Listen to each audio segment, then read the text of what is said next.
Hi, this is October. You know me, of course, your niece or little sister, whatever you want to call me. And today I'm going to be reading Harry Potter and the Sorcerer's Stone, so I hope you enjoy it. Chapter 1. The Boy Who Lived. Mr. and Mrs. Dursley of number 4, Privet Drive, were proud to say they were perfectly normal, thank you very much. They were the last people you'd expect to be involved in anything strange or mysterious, because they just didn't hold with such nonsense. Mr. Dursley was the director of a firm called Grunnings, which made drills. He was a big, beefy man with hardly any neck, although he did have a very large mustache. Mrs. Dursley was thin and blonde and had nearly twice the usual amount of neck, which came in very useful as she spent so much of her time craning over garden fences, spying on the neighbors. The Dursleys had a small son called Dudley, and in their opinion there was no finer boy anywhere. The Dursleys had everything they wanted, but they also had a secret, and their greatest fear was that somebody would discover it. They didn't think they could bear it if anyone found out about the Potters. Mrs. Potter was Mrs. Dursley's sister, but they hadn't met for several years. In fact, Mrs. Dursley pretended she didn't have a sister because her sister and her good-for-nothing husband were as un-Dursleyish as it was possible to be. The Dursleys shuddered to think what the neighbors would say if the Potters arrived in the street. The Dursleys knew that the Potters had a small son, too, but they had never even seen him. This boy was another good reason for keeping the Potters away. They didn't want Dudley mixing with a child like that. When Mr. and Mrs. Dursley woke up on the dull, gray Tuesday our story starts, there was nothing about the cloudy sky outside to suggest that strange and mysterious things would soon be happening all over the country. Mr. Dursley hummed as he picked out his most boring tie for work, and Mrs. Dursley gossiped away happily as she wrestled a screaming Dudley into his high chair. None of them noticed a large, tawny owl flutter past the window. At 8:30, Mr. Dursley picked up his briefcase, pecked Mrs. Dursley on the cheek, and tried to kiss Dudley goodbye, but missed, because Dudley was now having a tantrum and throwing his cereal at the walls. "Little tyke," chortled Mr. Dursley as he left the house. He got into his car and backed out of number 4's drive. It was on the corner of the street that he noticed the first sign of something peculiar: a cat reading a map. For a second, Mr. Dursley didn't realize what he had seen. Then he jerked his head around to look again. There was a tabby cat standing on the corner of Privet Drive, but there wasn't a map in sight. What could he have been thinking of? It must have been a trick of the light. Mr. Dursley blinked and stared at the cat. It stared back. As Mr. Dursley drove around the corner and up the road, he watched the cat in his mirror. It was now reading the sign that said Privet Drive. No, looking at the sign. Cats couldn't read maps or signs. Mr. Dursley gave himself a little shake and put the cat out of his mind. As he drove toward town, he thought of nothing except a large order of drills he was hoping to get that day. But on the edge of town, drills were driven out of his mind by something else. As he sat in the usual morning traffic jam, he couldn't help noticing that there seemed to be a lot of strangely dressed people about. People in cloaks.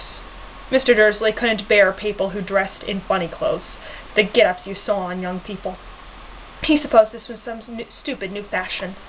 He drummed his fingers on the steering wheel, and his eyes fell on a huddle of these weirdos standing quite close by. They were whispering excitedly together. Mr. Dursley was enraged to see that a couple of them weren't young at all. Why, that man had to be older than he was, and he was wearing an emerald green cloak. The nerve of him! But then it struck Mr. Dursley that this was probably some silly stunt. These people were obviously collecting for something. Yes, that would be it. The traffic moved on, and a few minutes later Mr. Dursley arrived in the Grunnings parking lot, his mind back on drills. Mr. Dursley always sat with his back to the window in his office on the 9th floor. If he hadn't, he might have found it harder to concentrate on drills that morning. He didn't see the owls swooping past in broad daylight, though people down in the street did. They pointed and gazed open-mouthed as owl after owl sped overhead. Most of them had never seen an owl even at night-time. Mr. Dursley, however, had a perfectly normal, owl-free morning. He yelled at 5 different people. He made several important telephone calls and shouted a bit more. He was in a very good mood until lunchtime, when he thought he'd stretch his legs and walk across the road to buy himself a bun from the bakery. He'd forgotten all about the people in cloaks until he passed a group of them next to the baker's. He eyed them angrily as he passed. He didn't know why, but they made him uneasy. This bunch were whispering excitedly, too, and he couldn't see a single collecting tin. It was on his way back past them, clutching a large doughnut in a bag, that he caught a few words of what they were saying. "The Potters! That's right! That's what I heard! Yes, their son, Harry!" Mr. Dursley stopped dead. Fear flooded him. He looked back at the whisperers as if he wanted to say something to them, but thought better of it.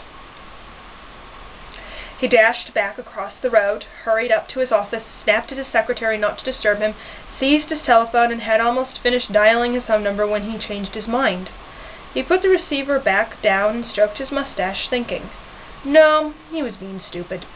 Potter wasn't such an unusual name. He was sure there were lots of people called Potter and who had a son called Harry.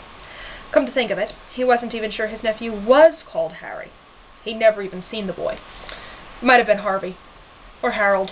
There was no point in worrying Mrs. Dursley. She always got so upset at any mention of her sister. They didn't blame her. If he'd had a sister like that. But all the same, those people in cloaks. He found it a lot harder to concentrate on drills that afternoon, and when he had left the building at 5 o'clock, he was so worried that he walked straight into someone just outside the door. "Sorry," he grunted, as the tiny old man stumbled and almost fell.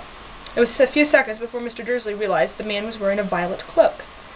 He didn't seem at all upset at being almost knocked to the ground.